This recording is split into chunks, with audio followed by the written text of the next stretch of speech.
Good morning everyone! Guys, mayroon ako natanggap na parcel. Sa ngayon, bubuksan ko ito at tingnan ko kung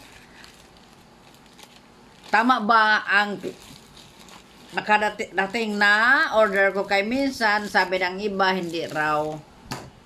Minsan iba, hindi naman tama ang in-order mo. Iba ang natanggap mo na nakarating sa parcel. So ngayon, bubuksan ko ito para makita ko kung tama ba ang aking na tanggap. Guys.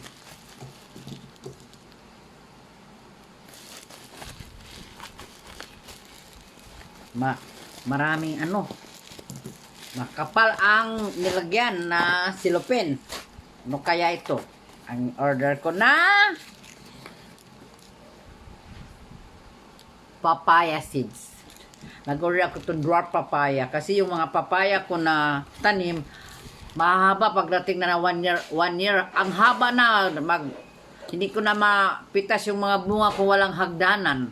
Kaya, nakita ko sa may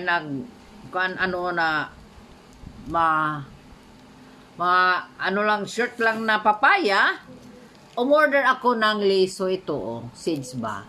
So ako ito seedlings, tapos pag turok-turok na, transfer ko na sa aking garden para magkaroon ako ng papaya na may bunga na makaya ko lang pitasin, di ba?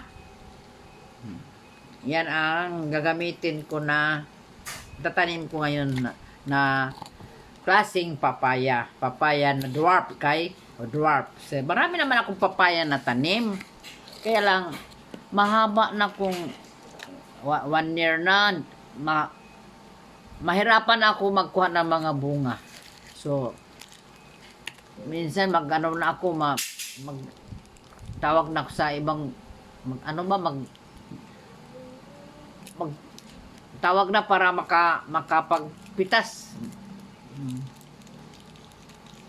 Sa ngayon, mas mabuti drop lang kasi minsan kung walang tao na makatulong sa atin, makaya natin pagpitas. Kaya ito na, mag-seedling ako ito. Itong seedling na itong dwarf papaya na in-order ko.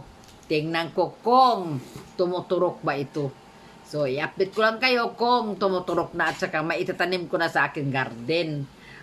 Kasi mahilig naman ako magtanim. So, thank you for watching!